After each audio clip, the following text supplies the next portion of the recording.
Hoje é dia 7, sabadou, e esse é o nosso último editorial do dia. Então bora encerrar o dia sabendo tudo o que está rolando na política do Brasil, do mundo, informação de primeira qualidade para você. É o nosso jantar com política.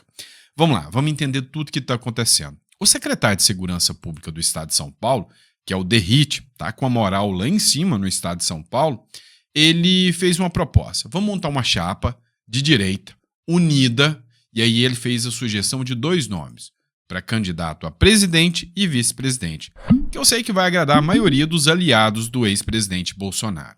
Por outro lado, como as alianças estão em alta, agora o Centrão inteiro formou uma chapa junto com a oposição.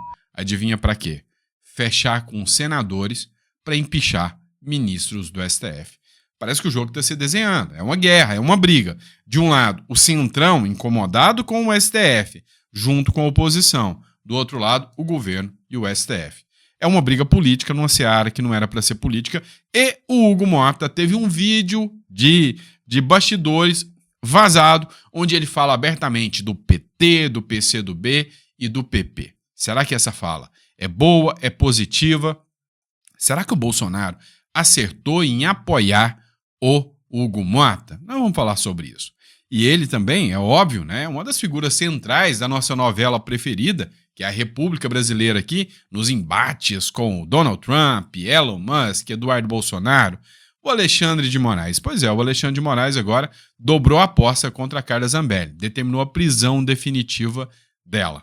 E a aposta foi além. Ele quer saber se vai rolar a extradição ou não. É um tiro no escuro. Se for vantajoso, sobe a bola do Alexandre de Moraes. Se não for vantajoso, vai ser ruim, péssimo para ele agora na Europa, no caso Zambelli, né? Lembrando que ela já foi incluída na lista da Interpol. Outro caso que a gente vai comentar é sobre um caso, né, de um ex-presidenciável, inclusive, que influenciou muito no posicionamento, inclusive, da juíza que determinou a prisão do Léo Lins. Esse caso está dando uma repercussão gigantesca, mas eu tenho certeza que você vai lembrar de quem é essa figura memorável da política brasileira e nós vamos mostrar um pouco disso para vocês. E aí, por fim, mas não menos importante, parece que o dia chegou em que a imprensa sentiu. Foi subindo, de repente sentiu aquela friozinho no bumbum e falou, ai, a água bateu no bumbum. Pois é, reclamações dos jornalistas por estarem sendo perseguidos pelo judiciário. É, meu amigo, todo mundo avisou que a água ia bater no bumbum. Não acreditaram? Devem estar já com saudade do Bolsonaro. Vamos falar sobre tudo isso aqui. Bora pra cima, tem muita informação relevante. Não esqueça de se inscrever no canal, curtir, compartilhar e, se você puder, né, inscreva-se e vamos bater a nossa meta, chegando aí a 2 milhões de seguidores. Bora pra cima! É o seguinte, esse cara aqui é o DERIT, né? Sabe por que o nome dele combina demais com ele? Porque onde ele chega, o bandido derrete de medo. O cara é bom absurdo só.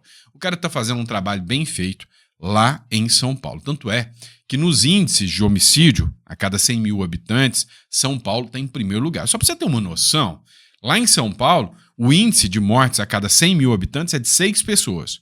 Enquanto que lá na Bahia, governada pelo PT, passa de 44. Deu para você perceber a diferença do trabalho do secretário de Segurança. Inclusive, o DERIT está muito bem cotado para ser um candidato a senador da República pelo Estado de São Paulo ou até governador, caso o Tarcísio de Freitas queira pegar voos mais altos e ser candidato a presidente da República. Está tendo muita pressão o Tarcísio, viu? Só que o DERIT, ontem, num evento, ele defendeu uma direita unida. Mas aí ele jogou 2 nomes que fez com que a galera ali do mercado financeiro pensassem se talvez ele não está certo, né? Porque o Tarcísio quer permanecer em São Paulo. DERIT defende direita unida e uma chapa com Michele e Eduardo Bolsonaro para 2026. O secretário de Segurança Pública de São Paulo, Guilherme DERIT, defendeu nesse sábado que a direita deverá se unir em 2026 em uma chapa única, que agregue a ex-primeira-dama Michele Bolsonaro, ou o deputado Eduardo Bolsonaro. Em entrevista coletiva, antes de discursar no Fórum Esfera do Guarujá, no litoral de São Paulo, Derrite defendeu a candidatura de Jair Bolsonaro, mas disse que caso a barreira da inelegibilidade não seja superada, o ex-presidente é quem deve indicar o novo candidato. Abre aspas. Primeiro, se realmente não for o presidente Bolsonaro, vai partir dele a indicação de que será o candidato. E, em sendo a escolha dele, uma composição de vários líderes políticos de direita até centro-direita. E aqui nós temos vários bons exemplos. Você citou o governador Tarcísio de Freitas, eu poderia citar o governador Caiado, poderia citar o Ratinho Júnior. Se todos esses se unirem em torno de um homem, ou até formarem uma chapa, que pode até ter a ex-primeira-dama Michele Bolsonaro ou até mesmo Eduardo Bolsonaro, figurando ali como cabeça de chapa, ou na condição de vice, acho que essa união e todos trabalhamos juntos, e eu tenho uma grande expectativa que a direita volte em 2026. Olha só, tem uma conversa de bastidor que é a seguinte, tá? Isso aqui é levantada pelo ACM Neto, tá bom? Não sei se é real, tá? Eu vi uma publicação em que falava sobre isso, que dizia o seguinte: há uma aposta que se o Bolsonaro ficar inelegível, há um acordo selado com o Caiado, em que o Caiado disse e garantiu que o primeiro ato de presidência do Caiado, se ele entra, é dar a anistia ao Bolsonaro e a todos os presos do 8 de janeiro. E que a condição seria uma chapa formada com Caiado na presidência, Eduardo Bolsonaro vice-presidente, Michele sairia candidata a Senado pelo Distrito Federal, assim como também o Derrite sairia pelo Senado por São Paulo, fazendo às vezes do Eduardo Bolsonaro, né? Sairia por São Paulo e o Eduardo Bolsonaro poderia fazer campanha de lá dos Estados Unidos como vice-presidente. Olha só, Caiado fazendo campanha, o Eduardo como vice de lá das redes sociais e aqui, né, o Derrite fazendo para senador e o Tarcísio tentaria a reeleição porque há um medo de que o Márcio França, apoiado pelo Lula, ganhe a eleição em São Paulo. O que você acha dessa chapa? Qual é a sua visão sobre isso? De Eduardo de vice e não de presidente. O que é o seu ponto de vista, Michele, senadora? É uma aposta aí que está circulando nos bastidores. Porque você sabe muito bem que o foco eu te conto. O foco principal é o Senado por parte da direita e da oposição. Só que os acordos já estão sendo firmados. Entenda o seguinte, a esquerda minou. A esquerda é isso aqui, ó, pequenininho, igual o salário do professor Raimundo, tá? Pequenininho, e o salário, ó, e a esquerda, ó, só que a esquerda é boa de articulação, de conversas, né? Se é que você me entendeu. É porque eu não posso falar a verdade do que eu acho. Mas a grande realidade é que a Raquel Landim já jogou as cartas aqui. Existe, sim, um acordo muito bem formado do bolsonarismo e do Centrão para eleger no mínimo 44 senadores. Por que não 41? Porque 41 já é a maioria. 41 já é suficiente para tocar o terror, aprovar medidas provisórias, aprovar emendas constitucionais, tocar o terror. Mas por que 44? Para ter uma sobra ali. E o medo é que por algum acordo ou por alguma pressão um ou outro demande, né? Possa debandar, né? Debandar da história. A Raquel Landim escreveu o seguinte: bolsonaristas e líderes do Centrão fizeram um acordo e querem eleger 44 senadores em 2026. Somando os mandatos de senadores desse grupo, que só vencem em 2030, o bloco chegaria a 59 senadores. Segundo apurou a coluna, o ex-presidente Jair Bolsonaro se comprometeu a apoiar um senador bolsonarista e um aliado moderado em cada um dos estados. Olha só. Presta atenção. O que é a ideia aqui? O Centrão aposta que a força do Bolsonaro em 2026 será esmagadora. Que ele fácil, vai bater balãozinho com a popularidade do Lula. É simples assim. Então, o Centrão já aposta que o Bolsonaro terá força para eleger 2 senadores. 2 senadores. Eles observam que pelo menos um senador no Nordeste, e no mínimo 2 senadores em estados como Goiás, Santa Catarina, Curitiba, né, Paraná, Rio Grande do Sul, São Paulo. Então, eles apostam numa força retumbante da direita contra a esquerda em 2026. Então, qual que é a aposta aqui? Bolsonaro, a gente sabe que você tem força para 2. Você vai ter um candidato de direita raiz. Fechou? Então, por exemplo, São Paulo, você vai ter o Derrite, é o direita raiz. E o outro candidato, você vai apoiar um do Centrão, para a gente eleger 2. O acordo, o do Centrão vai se comprometer a apoiar vocês lá no impeachment de ministros do STF. Tanto é que o Lula e os ministros do Supremo estão desesperados com isso, é o que diz a Raquel Landim aqui. Estão doidinhos, porque segundo o Lula, se essa gente aí, e agora está incluso o Centrão, resolver colocar a maioria no Senado, eles vão avacalhar o STF. E sem STF, rapaz, não sobra nada para Lula. A base do Lula hoje chama-se STF. Nada mais do que isso. Então, e aí, o que você acha? Acerta o Bolsonaro ou erra? Porque há uma especulação de que há um risco muito grande de acontecer, igual o que eu vou te mostrar no próximo bloco. Você tá sabendo que o Bolsonaro, né, fez campanha, apoiou, garantiu o apoio para Davi Alcolumbre e Hugo Mota, né? Hugo Mota tem um mar todo de frente a ele, um mar Mota. E aí o que acontece? Só pra gente poder entender, diante de tudo isso, o quanto o Bolsonaro aqui errou e deu um tiro no pé. E ainda tem aqueles que falam, Bolsonaro sempre tem razão. Não tem, não. Nem sempre. Não, e não sou eu também que sempre tem razão. Isso aqui não sou eu que estou falando, tá? É o seguinte, uma ala da base do Bolsonaro diz que, ao apoiar o Hugo Mota, o Bolsonaro perdeu credibilidade com uma ala ali da direita, eu estou falando de eleitores, que não gostaram nada de ver o Bolsonaro dando apoio, acenos a gente como o Hugo Mota, que já que o Bolsonaro ia perder e que sabia que o Hugo Mota não ia cumprir nada, era melhor manter a rigidez da oposição e falar, não, eu não apoio nem o Alcolumbre nem o Hugo Mota. E deixar estourar tudo do que garantir ali uma mesa, uma troca de cargos, que até agora não resolveu para nada. A Carla Zambelli foi pro crematório, o Hugo Mota não falou nada, não fez quase nada.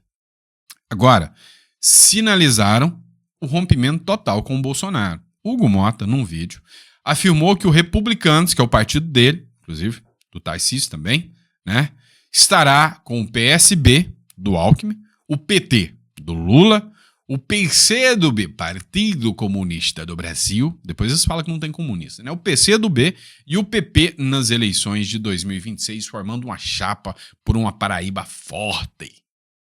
É, meu amigo. Ei, bichinho. Acho que aí, ó, não é isso não, ó. Aqui é o projeto do trabalho. Esse é o projeto que a Paraíba precisa para seguir adiante. E nós estamos aqui nesta noite para renovar essa nossa unidade, para dizer que é o nosso Partido Republicanos andará ao lado do PSB, do PP, do PT, do PCdoB e de todos os outros partidos aqui representados em favor da Paraíba. Quem apostar o contrário estará apostando errado. Quem apostar que haverá divisão nesse palanque estará apostando errado. Quem apostar que o Hugo Mota vai estar contra o PT, contra o PCdoB e os demais, vai estar apostando errado, é o que ele falou. Eu achei bem propício, tá? Vamos ser sinceros. A minha visão é de que a divulgação dessa aliança entre o Partido Republicanos, que é do Hugo Mota, lá na Paraíba, com o PT, PCdoB, entre outros, caiu muito bem. Mês de junho, é mês de... Não posso falar, mas você sabe o que acontece no mês de junho, né? Então, é bem propício, sim. Vamos lá, pessoal. É importante a gente entender que o ministro Alexandre de Moraes está no centro dos holofotes. Não queira pensar o contrário, mas é a figura mais poderosa do Brasil hoje. Sem sombra de dúvidas. O Alexandre de Moraes, hoje, né, eu garanto para você que a caneta dele é mais poderosa do que a caneta do Lula. Pelo menos é a percepção que eu tenho. O ministro Alexandre de Moraes fez o que ele poderia fazer. Em tese, né? Em tese. Que é agora, depois de transitado em julgado o caso da Carla Zambelli, determinar a prisão definitiva e comunicar à Câmara. O que o ministro fez antes, no caso Carla Zambelli, violou a Constituição e a prerrogativa de que não se pode decretar a prisão preventiva de um deputado, a não ser flagrante delito por crime inafiançável. Essa é a minha visão, pelo menos é o que eu aprendi no curso de Direito. Agora, houve o trânsito em julgado. É óbvio, conveniência política do timing teve sim. Vamos ser sinceros aqui. Para mim, aceleraram. Não, vai, vota isso aí logo. Votou, o Zanin colocou em votação, votou o recurso, acabou, agora transitou em julgado, deu 10 dias, transita em julgado e pronto. Vão mandar a prisão da Carla Zambelli. Ele pode fazer isso? Cara, o duro é que essa segunda parte de determinar, ele pode. Vai ter questionamentos? É óbvio que vai ter questionamentos. O ministro Alexandre de Moraes é imparcial para julgar a Carla Zambelli? É um questionamento. Pois é. A Carla Zambelli, ela argumenta que sim. E que o recurso que ela fez, inclusive naquele processo lá da posse de arma lá, ela tinha um porte de arma. Então ela poderia estar andando com a arma e ela respondeu por porte ilegal de arma. Então ela tem argumentos para questionar? Tem sim. Só que agora, no Brasil, na regra, está transitado em julgado. Está transitado em julgado. Aconteceu atropelos? Aconteceu. Mas chegou ao ponto que a lei fala. Transitou em julgado. Só que agora, o ministro Alexandre de Moraes dobrou a aposta. Ele já pediu para incluir ela na lista da Interpol. Tem um brasileiro que o Lula colocou lá agora como diretor da Interpol. Então, parece que a vida vai ficar mais difícil para os bolsonaristas, né? Vai ficar mais difícil. Agora, tem uma questão. Moraes determina que a Zambelli cumpra a pena de prisão, ou seja, a prisão definitiva da Zambelli, e pede a abertura do processo de extradição. Aqui é que o bicho pega, mas pega de toda forma. Aqui a porca vai torcer o rabo. Por que a porca vai torcer o rabo? Porque se o Moraes conseguir abrir um precedente importantíssimo para ele, né, inclusive se defender no caso Donald Trump. Sim, porque mostra que um outro Estado reconhece a soberania e não reconhece em momento algum qualquer forma de atuação inverídica do Alexandre de Moraes. O Alexandre de Moraes já tomou uma tunda já nos Estados Unidos, que negou a extradição do Alan dos Santos e falou que o Alexandre de Moraes persegue politicamente o Alan dos Santos. Tomou uma tunda da Espanha, no caso do Oswaldo Eustáquio, que diz que o Alexandre de Moraes está perseguindo o Oswaldo Eustáquio, jornalista, e agora é a Itália. Então o jogo é, se é favorável à extradição, e um deputado falou que já vai articular para isso, é ponto positivo para o Alexandre de Moraes, que vai usar isso a favor dele. Agora, meu irmão, se a Itália nega também, reconhecendo ali que a Carla Zambelli não merece a extradição, é outra derrota, o que reforça a narrativa da Carla Zambelli de perseguição política. Só que aí vai dar um presente para a Carla Zambelli. Porque se a Carla Zambelli tiver o pedido de extradição rejeitado e o pedido de prisão rejeitado por perseguição política, ela vai tocar o terror no parlamento italiano, no parlamento espanhol, entre outros ali da União Europeia. Vai ser o Eduardo Bolsonaro, vai ser o Eduardo Zambelli, ou vai ser a Carla Bolsonaro, vocês entenderam. Vai ser uma representação do Eduardo Bolsonaro lá na Europa. Agora a questão é saber se os aliados do Bolsonaro estarão também apoiando a Carla Zambelli. Porque teve um rompimento do bolsonarismo com a Carla Zambelli. Vocês sabem disso. Não vamos ser hipócritas, né? O próprio Bolsonaro falou, não quero papo com a Carla Zambelli mais. Ela ferrou com a minha eleição. Aquele negócio dela pegar a arma lá. Ela e o Roberto Jefferson lascaram com tudo. Tem essa discussão aí, esse burburinho aí rolando, né? Olha só o que o G1 escreveu aqui. Deputada foragida. Agora, oficialmente foragida. Antes, dizer que ela era foragida, eu via uma inconsistência jurídica em falar que ela era foragida. Agora, com trânsito em julgado, o que ainda tem que esperar 10 dias, né? Depois do trânsito em julgado, aí sim, foragida. Tá? O ministro Alexandre de Moraes determinou nesse sábado que a deputada Carla Zambelli comece a cumprir de forma definitiva a pena de prisão pelos ataques ao sistema do Conselho Nacional de Justiça. O magistrado também decidiu encaminhar a documentação do caso ao Ministério da Justiça para dar início a um processo de extradição de Zambelli que deixou o Brasil no final de maio e está atualmente na Itália. Deram um erro aqui. Tem 10 dias para trânsito em julgado. Tá? Tem 10 dias. não estão esperando isso e já estão mandando pedido de extradição. Pode ser que isso aí interfira, né, na decisão. Mas, enfim, é o Brasil, né, sendo o Brasil, né? Aqui é o país dos atropelos. Vamos lá, pessoal. Matéria da Gazeta do Povo. Candidato à presidência e defensor de paredão para a direita. Quem é o comunista que orientou a juíza do caso Léo Lins? Quando você lê assim, até você pode pensar, não, ele orientou na sentença? Não. Já vou logo direto para evitar qualquer discussão, evitar qualquer risco. Ele, né, foi o orientador do TCC na formatura da juíza. Só que esse cara é polêmico pra caramba, tá? Ele já foi candidato a presidente da República pelo Partido Comunista do Brasil, né? O sociólogo e historiador paulista Mauro Lassi, ele parafraseou um poema. Para eles é poema, não é discurso de ódio, é um poema. Olha a mentalidade, olha a perturbação moral e intelectual dessa turma da Left People que diz que isso é um poema. Olha que poema mais sonoro, mais inocente, mais do amor. Olha o poema que ele recitou para a direita brasileira e os liberais. Abre aspas. Vou tentar recitar. Nós estamos dispostos a oferecer o seguinte: um bom paredão. Onde vamos colocá-lo? Na frente de uma boa espingarda, com uma boa bala. E vamos oferecer depois uma boa pá e uma boa cova. Com a direita e o conservadorismo, nenhum diálogo. Luta. Que poema mais romântico. Que poema mais inocente. Mauzão mesmo. É o Léo Lins, que fez uma piada tosca, sem graça, tá? Ó, quando eu defendo o Léo Lins, do ponto de vista de que ele não merece ser preso, não é porque eu gosto das piadas dele. Tem piadas dele que são boas, que fazem a gente rir. Agora tem piadas dele que são ridículas, imbecis, idiotas e merecem a reprovação. Reprovação é diferente de prisão. Agora, se você vê menos ódio nesse poema desse sujeito do que as piadas do Léo Lins, o seu problema é moral e psiquiátrico. É os dois.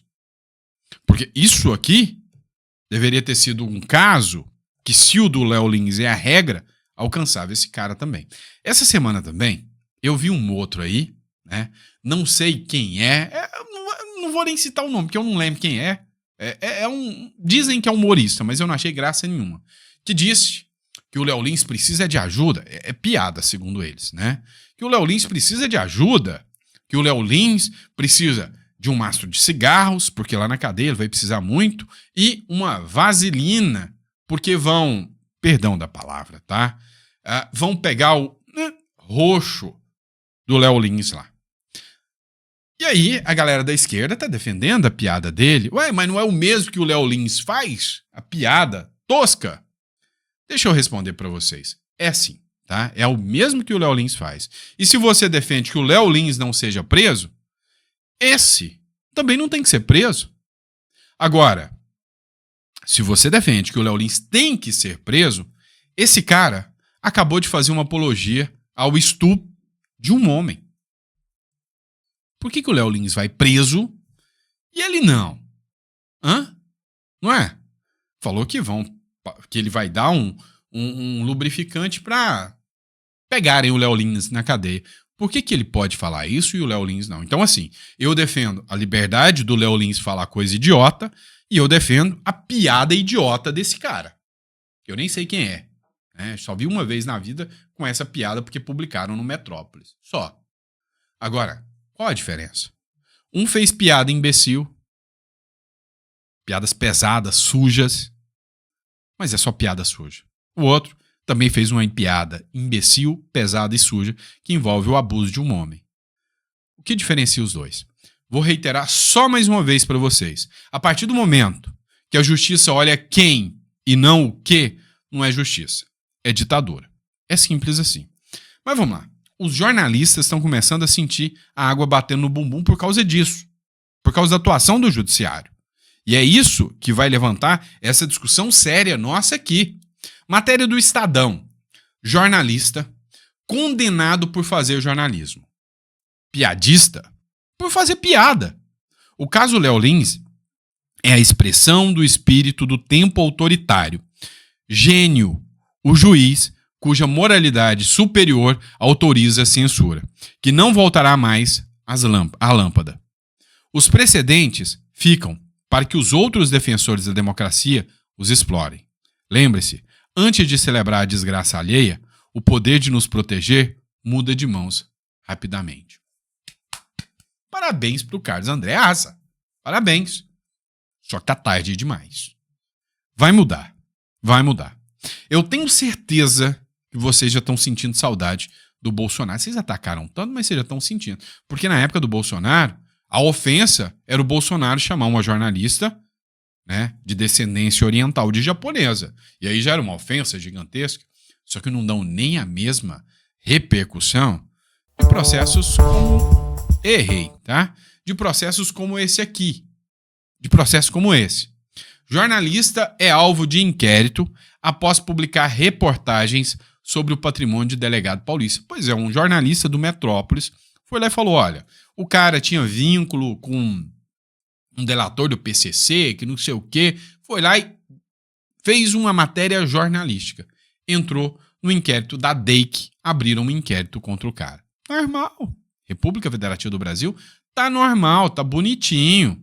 Não para por aí não. Vamos lá. Você deve ter visto também aqui o caso em que o Tribunal de Justiça do Rio Grande do Sul condenou uma jornalista por expor o salário de 662 mil num mês de uma magistrada. Ela pegou dados do Portal da Transparência, dados reais, existentes, verídicos, e publicou.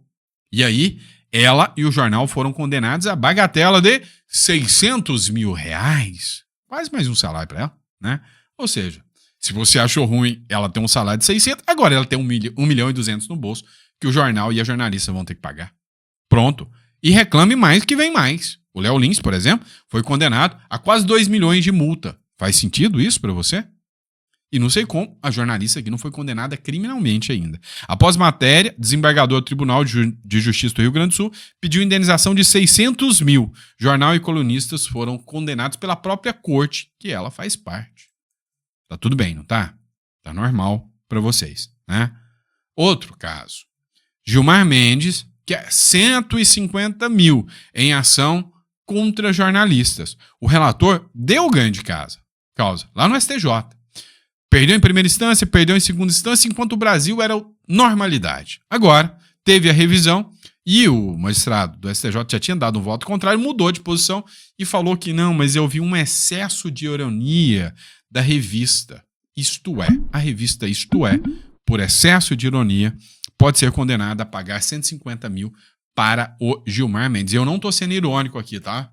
Não tô sendo, mesmo, tá? É o que aconteceu, só tô narrando os fatos para vocês. Afinal, 150 mil faz uma diferença. Para mim, 600 mil, então, se faz. Então, pessoal, chega um nível, né, que a escalada está escancarada. Escancarada. E aí, quando isso começa a chegar na esquerda, escancara ainda mais. O Aldo Rebelo teve ameaça de prisão por depor. Ele, vamos ser sinceros, nunca foi uma figura lá muito à direita. Começou agora. Já deram ameaça de prisão para ele. E aí continua. Tá chegando em políticos ex-esquerda. É furada o político de esquerda querer deixar de ser esquerda agora. Próximo bloco. Pessoal, olha só.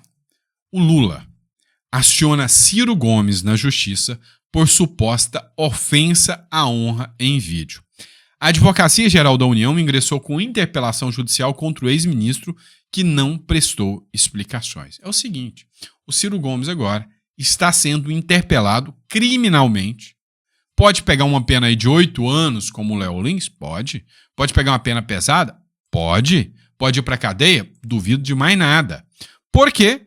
Porque ele fez críticas ao Lula. Foi por isso? Aí que você se engana, meu pequeno gafanhoto. Foi não.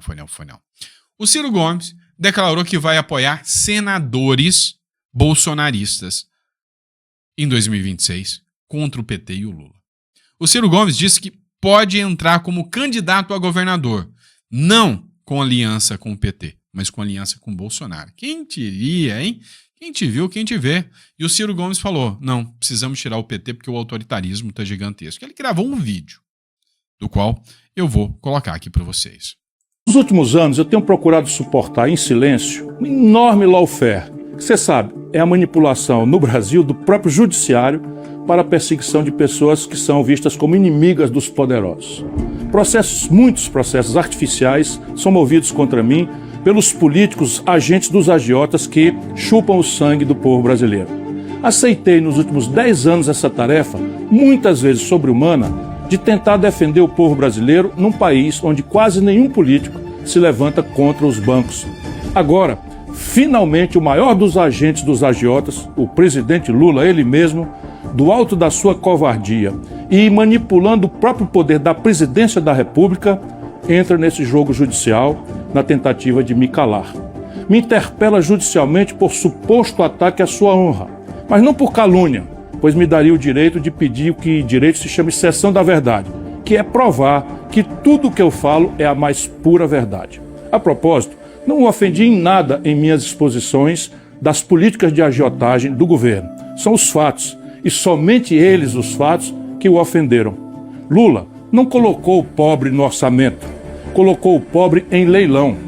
Todo o povo brasileiro virou um imenso banco de dados e ativos a serem negociados com bancos agiotas para roubá-los de todas as formas possíveis a partir da taxa de juros mais alta do mundo.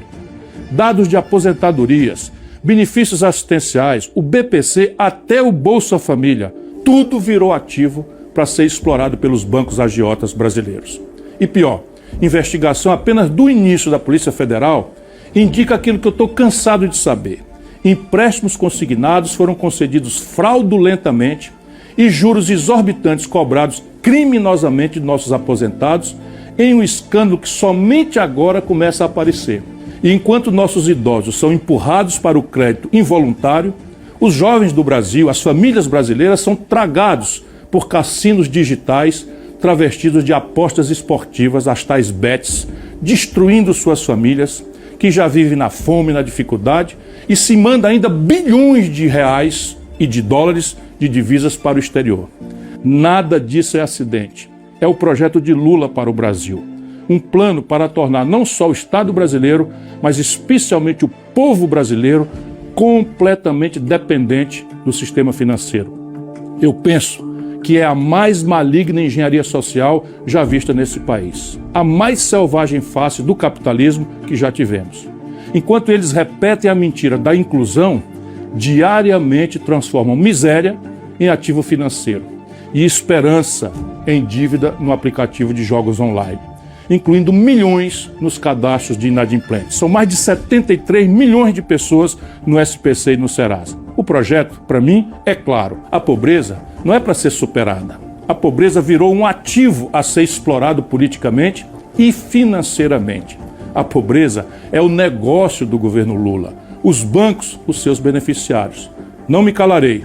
Não podem me intimidar. Quem não tem rabo preso, nem pretende ser candidato a mais nada, a não ser a defender o povo brasileiro, vou lutar até o último dia da minha vida. Já tomei muito o seu tempo, eu vou aproveitar um pouco da sua boa vontade para fazer algumas considerações. Primeiro, tá? Ciro Gomes.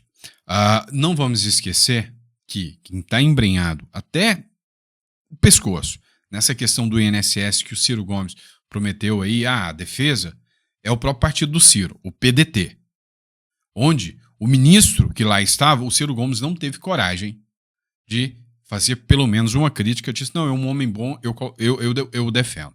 Então, calma lá, que a moralidade, né, que tanto se arrota virtude, não funciona tão expansionista assim. A gente tem que observar ela de forma restritiva. Alto lá. Né?